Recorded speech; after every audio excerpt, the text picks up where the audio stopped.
હોળી પર્વને હવે ગણતરીના દિવસો બાકી રહ્યા છે ત્યારે ઘઉં અને ચોખાની સેવો તૈયાર કરવામાં આવી રહી છે। શ્રી મહિલા ગૃહ ઉદ્યોગ દ્વારા હોળી પર્વને હવે ગણતરીના દિવસો બાકી રહ્યા છે ત્યારે ઘઉં અને ચોખાની સેવો તૈયાર કરવામાં આવી રહી છે।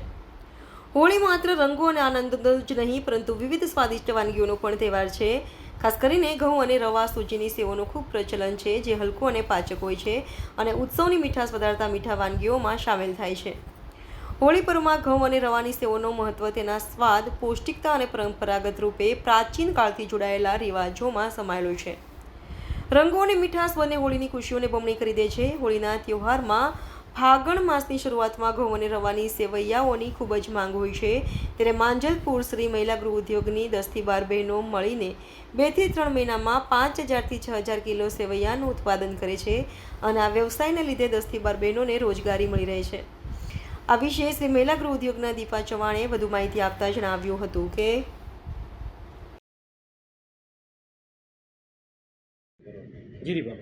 હા, આ સેવૈયો બનાવો છો, કઈ સેવૈયો છે ને આનો શું ઉપયોગ થાય છે? આ ઘઉંની સેવૈયો છે જે હોળી પૂર્વે એટલે ફાગણ મહિનામાં જ્યારે ઘઉંનું નવું ઉત્પાદન આવે છે એ અરસામાં હોળીનો આ તહેવાર થાય એમાં આપણે ઘઉંની સેવો ખાવામાં આવે છે।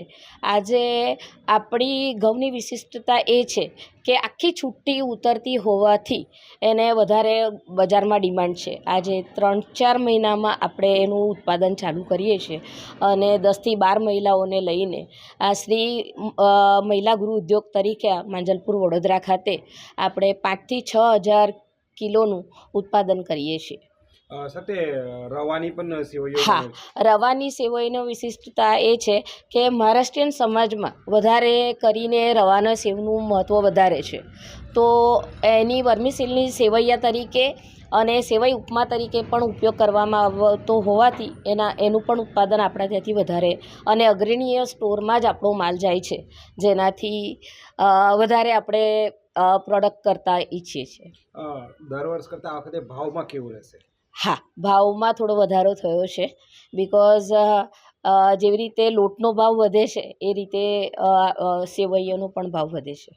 શું નામ આપનું?